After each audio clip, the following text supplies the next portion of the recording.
শহীদদেরকে আমরা কোনো দলের সম্পত্তি বানাতে চাই না। এই শহীদরা জাতির সম্পদ। এমন রাজনীতি করলেন আপনাকে দেশ ছেড়ে চলে যেতে হবে।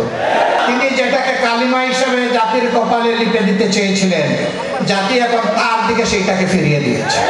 নির্যাতন করা হয়েছে বিএনপির উপর, নির্যাতন করা হয়েছে গণ অধিকার পরিষদের নেতৃবৃন্দের উপর, নির্যাতন করা হয়েছে সাধারণ মানুষের উপর, হত্যা করা হয়েছে সাংবাদিক বন্ধুদের, কালো আইনে তাদেরকে টেনে এসে নেওয়া হয়েছে জেলে।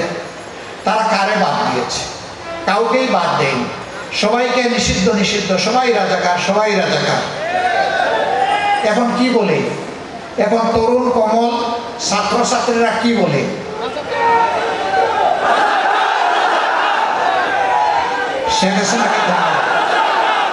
শেখ হাসিনাকে ধন্যবাদ। তিনি যেটাকে কালিমা হিসেবে জাতির কপালে লিপে দিতে চেয়েছিলেন, জাতি এখন তার দিকে সেইটাকে ফিরিয়ে দিয়েছে।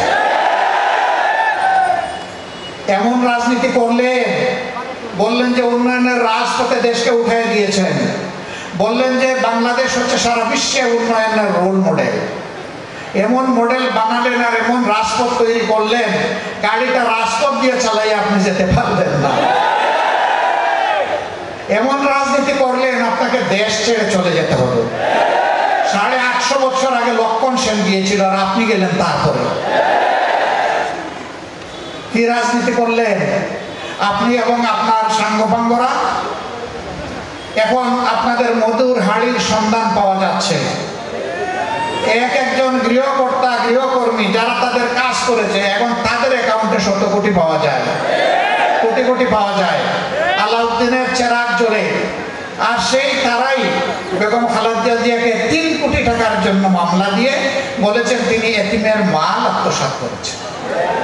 এই জন্য তাকে সাজা দেওয়া হয়েছে, তাকে একা জেলে রাখা হয়েছে, তাকে উপহাস করে বলা হয়েছে আপনি আর কি চান, একটা জেল পুরো আপনাকে দিয়ে দিয়েছি।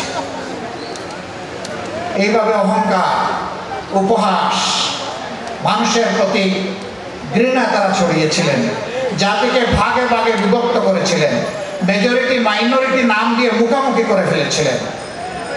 আলহামদুলিল্লাহ, আমরা ধন্যবাদ জানাই আমাদের পরিযার টুকরা ছাত্র যুব সমাজকে।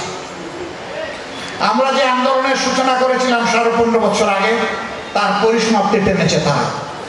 আল্লাহর দরবারে শুকরিয়া। আল্লাহ তাদের সম্মান বৃদ্ধি করে দিন। এদেশের বৃহত্তর খেদমতের জন্য তাদেরকে কবুল করুন।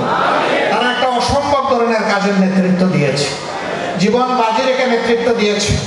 এ কাজ করতে গিয়ে হাজার কানেকের ঊর্ধ্বে আমাদের কলিজার টুকরা সোনার ছেলেরা মেয়েরা চলে গেছে। এখানে কোনো দলমত নাই, এখানে কোনো ধর্ম নাই, এখানে সকল ধর্মের মানুষ অংশগ্রহণ করেছে, সকল ধর্মের মানুষই মারা গিয়েছে, নিহত হয়েছে, আহত হয়েছে। শহীদদেরকে আমরা কোনো দলের সম্পত্তি বানাতে চাই না। এই শহীদরা জাতির সম্পদ, এই শহীদরা আমাদের শ্রদ্ধার পাত্র, এই শহীদরা আজীবন আমাদের জাতীয় বীর। আমরা তাদেরকে সেই মর্যাদায় দেখতে চাই। অনেক সাংবাদিক বন্ধু আমাকে প্রশ্ন করেছেন আপনাদের দলের কতজন শহীদ হয়েছে।